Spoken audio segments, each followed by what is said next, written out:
ओम शांति। परम प्रिय परम पिता शिव परमात्मा और प्रजापिता पिता श्री ब्रह्मा बाबा के सभी अति लाडले अति प्यारे बाप दादा के नूरे रत्नों, प्रिय बहनों और भाइयों, आज बहुत खुशी का दिन है। आप सोचेंगे किस बात की खुशी? अगर प्रकृति हमें सुख देती है तो मन खुश हो जाता है।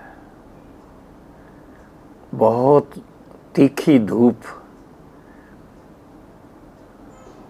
राजस्थान में खासकर उसका प्रकोप तो बहुत होता है। राजस्थान में भी, गुजरात में भी और पंजाब में भी, सब जगह होता है, यूपी में भी। तो जब ऐसी ज़्यादा गर्म हवाएं चलती हैं तो जो आध्यात्मिकता की जीवन जीने वाले बाबा के बच्चे हैं, उनके मन में आता है कि बाबा आप सतयुग की बात जो कहते हैं कि सतयुग में सभी पांचों तत्व हम होवनहार देवी देवताओं की सेवा करेंगे, ऐसा मौसम होगा जो कभी न गर्मी सताएगी न ठंडी का प्रकोप होगा, सदाबहारी मौसम होगी। तो प्रश्न उठता था कि हम इतने वर्षों से बाबा के साथ मन लगा रहे हैं और इतना सब ने पुरुषार्थ किया है, तो क्या बाबा के जो बच्चे आज जो 75 साल से ऊपर के हो गए, 80 साल से ऊपर के हो गए, उनको क्या गर्मी के प्रकोप से या और किसी तत्वों के प्रकोप से जूझना पड़ेगा? ऐसे प्रश्न मन में आ सकते हैं। और आपको बड़ी खुशी की बात सुनाते हैं कि जब खूब गर्मी पड़ रही थी, शांतिवन का टेम्परेचर 40 से ऊपर चला गया, लेकिन अधिकतर 40 तक गया, और उस समय दूसरी जगह पर थोड़ा ज़्यादा था, जैसे अहमदाबाद में 42-43 टेम्परेचर, दूसरे स्थानों पर भी। लेकिन शांतिवन में लगातार ईश्वरीय सेवा का कार्य चलता रहता है। 5-5 दिन के बाद हर हफ्ते, मान लो हर हफ्ते लगभग 5000 भाई बहनें योग शिविर के लिए आते हैं। ये ज़रूर है कि उनके सुविधा के लिए डायमंड हॉल में बहुत अच्छा अरेंजमेंट है, बहुत शांति से प्रेम से बैठते हैं, कूलिंग सिस्टम बहुत अच्छा है। फिर भी टोटल वातावरण में अगर गर्मी है तो वो किसी किसी की तबीयत के लिए अच्छी नहीं। तो एक भावना दिल में जागृत होती कि बाबा आपके ये बच्चे इतनी उच्च भावनाएं लेकर के आए हैं, तो क्या इनको इतनी गर्मी में गर्मी सहन करनी पड़ेगी। और देखा गया है सच्ची दिल पर साहब राजी। हम बच्चे जब प्यार से बाबा के साथ ऐसा मन लगा के अधिकार से बाबा से ये अर्जी डालते हैं, तो देखा गया बाबा सुनता है। और बाबा हम बच्चों के सुविधा के लिए, खुशी के लिए, आराम के लिए प्रबंध भी ऐसा करवा देता है। अभी मई की 10 तारीख,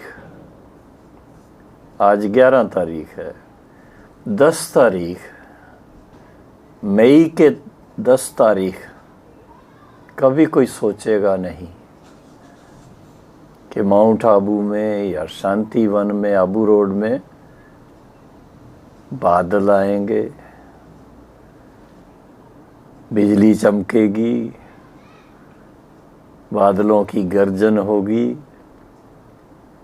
ये बीती रात 10 तारीख रात्रि 10 और 11 के बीच में सुबह 2:30 बजे से 11 तारीख की सवेरे 2:30 बजे से 4:30 बजे तक 2 घंटा आबू पर्वत पर भी, शांतिवन में भी और आसपास में सभी इलाकों में बहुत अच्छी बारिश हुई। बहुत ही अच्छी बारिश हुई। और साथ में अमृत वेले का समय था, 2:30 बजे के बाद बारिश शुरू हुई थी, 4:30 तक चलती रही। तो उस समय बिजली की चमक, बादलों की गड़गड़ाहट और बारिश का बरसना, उसकी आवाज़ इतनी रिफ्रेश करने वाली थी, तो बताओ क्या दिल से निकलेगा बाबा के लिए। और बाबा के साथ साथ इन 5 तत्वों के लिए भी बहुत अच्छी भावनाएं दिल में आती हैं। 2 घंटा लगातार बारिश होने से इतना अच्छा मौसम हो गया। आज सवेरे जैसे हम तैयार हो के पैदल करने के लिए सड़क पर चलने लगे, ऐसी ठंडी हवा, बहुत सुख देने वाली हवा थी। और उस समय हम देख रहे थे कि हम ही सिर्फ नहीं, हमारी खुशी ही नहीं बढ़ती है, जीव जंतुओं की भी खुशी बढ़ती है। गिलहरी खुशी से अपनी टिक टिक आवाज़ कर रही थी। छोटी छोटी रंग बिरंगी चिड़ियाँ वो खूब अपनी खेल खेल रही थी।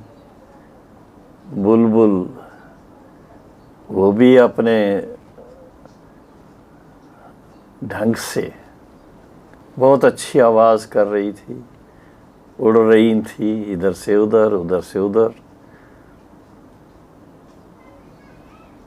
दूसरे भी पक्षी, विशेषकर ये सीज़न है आम की, तो कोयल बहुत मीठी आवाज़ से जैसे हमको बुला रही हो, और हम उसको देख करके अपने ढंग से उनको जवाब देते।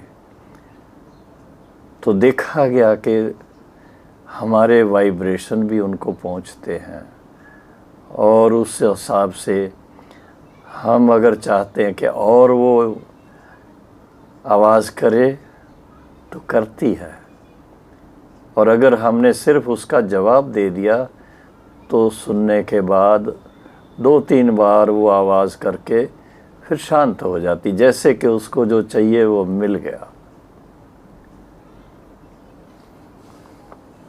अब ये जो बातें हैं ये हम कब अनुभव कर सकते हैं? लौकिक रीत में अगर अपने जीवन में ऐसी सुविधाएं देखने के लिए फुर्सत हो तो अवश्य ही लाभ ले सकते हैं। लेकिन देखा गया है कलयुग के इस समय चारों तरफ एक चीज की बहुत कमी है,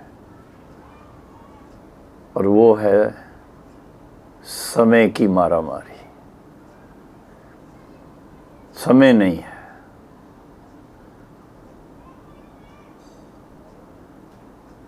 कारण लौकिक कारोबार की इतनी विस्तार में बातें चली गई हुई है। मनुष्य को खाने के लिए क्या चाहिए? 2 रोटी, तीनों टाइम 2-2 रोटी अगर मिल जाए, दाल रोटी या सब्जी साथ में हो, दाल चावल, आवश्यकता तो उतनी ही है।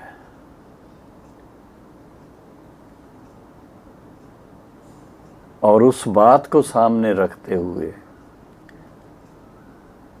ब्रह्मा बाबा ने जिस तरह से हम बच्चों को अपनी जीवन से कुछ बातें सिखाई कि 2 रोटी खाओ, प्रभु के गुण गाओ, क्योंकि ब्रह्मा बाबा ने लौकिक जीवन से जब अलौकिक जीवन की तरफ अपना मुख मोड़ा और ईश्वर अनुभूति की,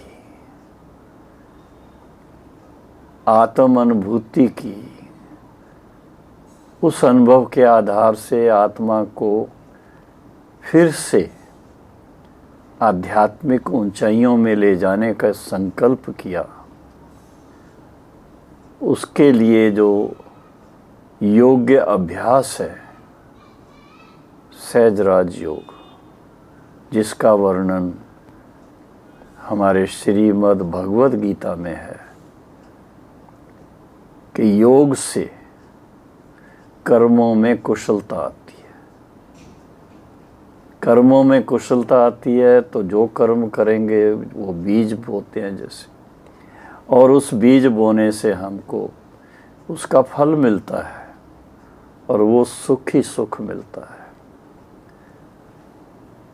तो आध्यात्मिक जीवन का आनंद जिसको लेना आ गया, उसकी युक्ति मिल गई, उसका बेड़ा पार हो जाता है, ऐसा बोलते हैं। उसके जैसा कोई खुशकिस्मत नहीं है। कारण क्या है? कई बार ऐसा होता है, थ्योरेटिकल बातें लोग पढ़ लेते हैं,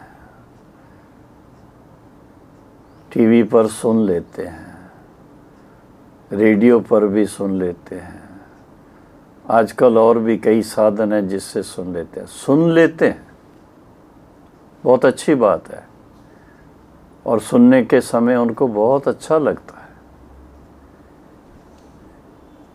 लेकिन फिर जैसे ही वो अपना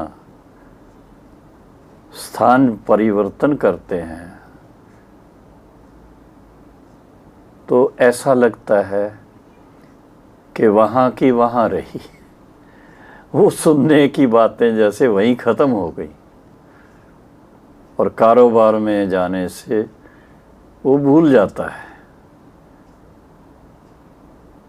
ना तो अपने आप को आत्मिक भाव से आइडेंटिफाई करते हैं, ना इस भाव से कि हम परमात्मा पिता के बच्चे हैं। उस बेसिस पर हमारी आइडेंटिफिकेशन क्या होनी चाहिए? बस इतना ही कहेंगे, हम तो एक इंसान हैं। तो बाबा कहते थे, बच्चे अगर आप इंसान हैं तो इंसान उसी को कहा जाता है जिसके जीवन में इंसानियत है, और स्वाभाविक रूप से इंसानियत है, अर्थात जिसके जीवन में ईश्वरीपन है, जिसके जीवन में स्वाभाविक रूप से आध्यात्मिकता है, जिसके जीवन में स्वाभाविक रूप से दैवी गुण हैं, जिसके व्यवहार में स्वाभाविक रूप से सदा शुद्धि है, व्यवहार शुद्धि है, और उसके साथ व्यवहार शालीनता है, व्यवहार के समय, लेन देन के समय फराख दिल है। फराख दिली एक बहुत बड़ा गुण है, और देखा गया है कि ईश्वरी ज्ञान और सहज राजयोग के अभ्यास करने वाले, उनके दिल में अगर ये चीज़ आ जाए कि हमें अपने जीवन को आध्यात्मिक परिपक्वता वाला जीवन बनाना है। क्यों? क्योंकि जितना समय हमारी मानसिक स्थिति, हमारी स्मृति, हमारी दृष्टि, वृत्ति, बोल, अगर वो आध्यात्मिकता के ऊपर बेस्ड हैं, उसके आधार से हम व्यवहार में आ रहे हैं, तो वो व्यवहार बहुत बहुत खुशनुमा होगा। इसलिए केवल इंफॉर्मेटिव नॉलेज नहीं चाहिए। कई बार आप छोटे बच्चों से भी सुन लेंगे कि हम आत्मा हैं, शिव परमात्मा के बच्चे हैं, शिव बाबा से हमें मुक्ति और जीवन मुक्ति प्राप्त होती है। सुन लेंगे, पर उनका अर्थ क्या, उनकी भाव क्या, उसकी गहराई क्या, वो बच्चे नहीं बता सकते। और आज मैं ये कहूँगा कि संसार के अंदर जो 750 करोड़ या 700 करोड़, 700, सवा 700 करोड़ मनुष्य आत्माएँ हैं, उनकी बात अगर देखी जाए तो आप बताइए उनमें से कितने ऐसे लोग होंगे जिनको स्पिरिचुअल अवेयरनेस है, जो स्पिरिचुअली एनलाइटेंड हैं, और उसके आधार से उनके जीवन में वो आध्यात्मिकता स्वाभाविक रूप से है, उनका व्यवहार इतना शुद्ध, इतना प्रेम पूर्वक, इतना आनंददायक हो, वो कितने परसेंट होंगे? अधिकतर आध्यात्मिकता की याद ना रहने से, स्मृति ना रहने से अधिकतर देह भान में, देह अभिमान में जब रहते हैं तो स्वार्थ जीवन में एक नेचुरल संस्कार बना हुआ है। हर बात अपने स्वार्थ के हिसाब से, लेन देन हो, कोई कार्य हो, यही सोचेंगे इसमें मेरे को क्या मिलेगा, दूसरों को क्या मिलेगा, उनको कितना सुख मिलेगा, कितनी शांति मिलेगी, वो नहीं आएगा। मुझे क्या मिलेगा, मेरा क्या फ़ायदा होगा। और वो उसका ध्यान तो सारा मटेरियल बातों में ही जाएगा। तो सबका भला सोचने वाले, सबके प्रति उच्च भावना रखने वाले और सारे विश्व को एक पिता परमात्मा के बच्चे होने के नाते एक कुटुंब के रूप में देखने वाले, वैश्विक कुटुंब के रूप में, ऐसी आत्माएं बहुत बहुत कम संख्या में है। ऐसा नहीं मैं कहता कि नहीं है, हैं बहुत अच्छे अच्छे, जिन्होंने बहुत धन भी कमाया है, सब कुछ अपने बिजनेस के द्वारा। ऐसे लोग भी हैं जो अनेक आत्माओं का, जीवात्माओं का, मैं कहूँगा अनेक जीवात्माओं का,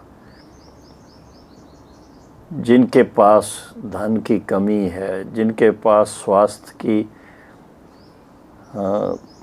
प्रॉब्लम्स आती हैं, ऐसे लोगों के लिए वो निमित्त बन जाते हैं। जैसे हम सुनते हैं बड़े बड़े इंडस्ट्रियलिस्ट, बिजनेस पर्सन्स अपने लिए केवल 1% उनकी कमाई में से यूज़ करते हैं और बाकी 99.9% वेलफेयर फंड उस रूप में अपना सारा धन सेवा में लगाते हैं। वो भी है, लेकिन सबसे बड़ी बात है, सबसे बड़ी सेवा, अगर अपने जीवन को पहले आध्यात्मिकता से परिपक्व किया है, सॉलिड, कुछ भी हो, कैसे भी सर्कमस्टांसेस आएं, लेकिन अपने आध्यात्मिक असूलों पर सदा कायम रहें, डगमग नहीं हो जाए, कभी हिले नहीं, और अपनी दृष्टि बहुत स्पष्ट रहे, अपनी वृत्ति बहुत शुद्ध रहे और अपनी कृति बहुत, क्या कहें, हर कर्म हमारा विश्व के कल्याण के लिए हो, दूसरों के कल्याण के लिए हो, सर्व के कल्याण के लिए हो, ऐसी हमारी कृति होनी चाहिए। ये तभी हो सकती है जब व्यक्ति के जीवन में जो आध्यात्मिक गुण हैं, आध्यात्मिक शक्तियां हैं, आध्यात्मिक बोध है, आध्यात्मिक ज्ञान की गहराई अच्छी तरह से दिल में कूट कूट कर भरी हुई है, ऐसे आध्यात्मिक परिपक्वता वाले बहनें व भाई, वो एक प्रकार से भगवान को प्रत्यक्ष करते हैं, ईश्वर की प्रत्यक्षता करते हैं कि भगवान ने हम आत्माओं को अपना वारस बनाया है और वर्षे में सभी गुण दिए हैं, सभी शक्तियाँ दी हैं, इतना आनंद दिया है, इतना सब प्रकार से तन मन धन तीनों में इतना प्रफुल्लित कर दिया है, तो हम उनके ऐसे आज्ञाकारी बच्चे, हमारा फर्ज है हमारे दूसरे बहन भाई उनको अवेयर करें, उनको जागृत करें, आध्यात्मिक जागृति उनके अंदर लाएं।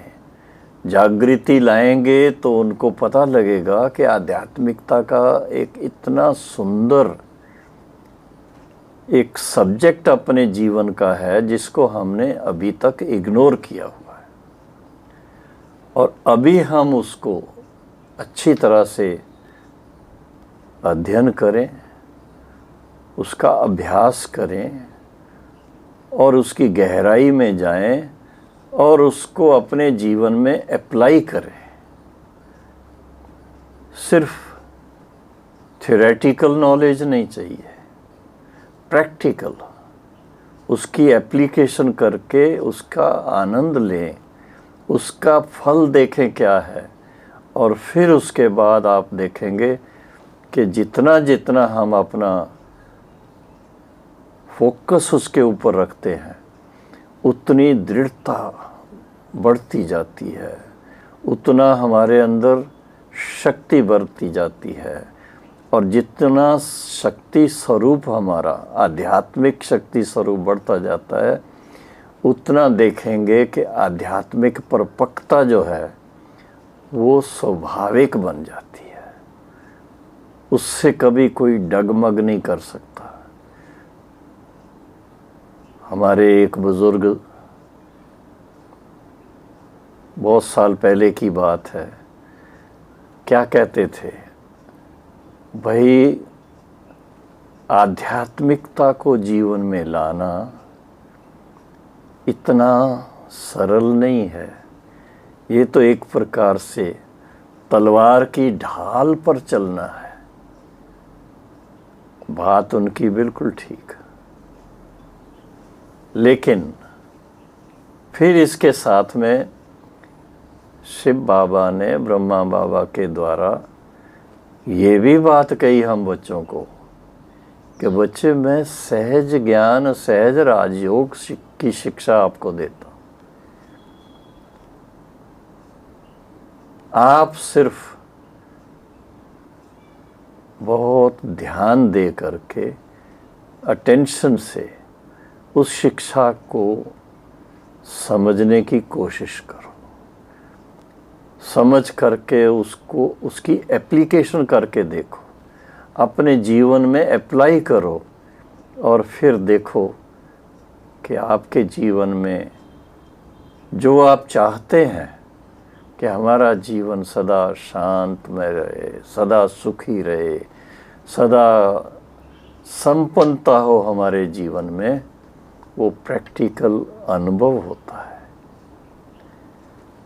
आध्यात्मिक संपन्नता सबसे बड़ा खजाना है, कारून का खजाना है।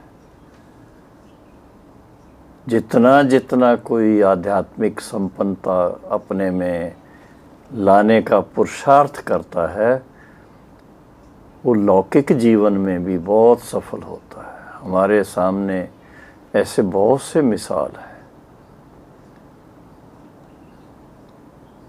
ईश्वरी परिवार में भी ऐसे बाबा के अनन्य बच्चे हैं जिन्होंने ईश्वरी ज्ञान लेकर के आध्यात्मिक जीवन बनाई है, और उसमें सब असूलों पर बड़े परिपक्वता से अपने आप को उन्होंने कामयाबी से सफल सफ़र किया है। ऐसे भाई बहनें अपना अनुभव सुनाते हैं कि जब से वो बाबा के बने, जब से उन्होंने अपने अंदर आध्यात्मिक जागृति लाई, जब से उन्होंने बाबा के याद का, जिसको हम कहते सहज राजयोग, उसके अभ्यास को अच्छी तरह से विधिवत याद का अभ्यास किया तो आत्मा के अंदर इतना, आत्मा का उज्जवल स्वरूप बन गया, इतने लाइट हो गए और इतनी आंतरिक शांति का अनुभव हो गया, इतनी संतुष्टता का, संतोष क्या चीज़ है उसका अनुभव हो गया। और उसके साथ साथ देखा गया कि उनको कारोबार में कोई दिक्कत नहीं आती, कारोबार में कोई कमी नहीं होती, बल्कि वो अपने आप जैसे कारोबार उनका बहुत फलीभूत हो रहा है, आगे बढ़ रहे हैं। तो ये विशेष बात है कि हमारे जीवन में हम अपने लक्ष्य को बड़ा स्पष्ट रखें कि हम लौकिक जीवन में जो भी कार्य कर रहे हैं खुशी खुशी करते, लेकिन उसके साथ में अपने आध्यात्मिक पुरुषार्थ को कभी ना छोड़ें। आध्यात्मिक पुरुषार्थ रेगुलर करें, नियमित रूप से करें, समय पर जो बाबा की श्रीमत है उस अनुसार हम याद का भी अभ्यास करें, ज्ञान का भी अभ्यास करें और उसको जीवन में अप्लाई करें, जिससे कि आप खुद फील करेंगे कि आध्यात्मिक परिपक्वता से मेरा ही जीवन नहीं, मेरे परिवार का भी जीवन इतना अच्छा बन जाता है। और जब मैं और मेरा परिवार वो सदा सुखी रहते हैं तो वो अपने समाज को भी सुखी बनाते हैं। आज हमारे हजारों भाई बहनें, ब्रह्मा कुमारी बहनें, ब्रह्मा कुमार भाई और उसके साथ जुड़े हुए अनेक लाखों भाई बहनें जो अपने लौकिक परिवार के साथ, लौकिक कारोबार के साथ आध्यात्मिक जीवन बड़ी रुचि से जी रहे हैं, उनकी इस सृष्टि को कितनी बड़ी देन है। आप सोचिए,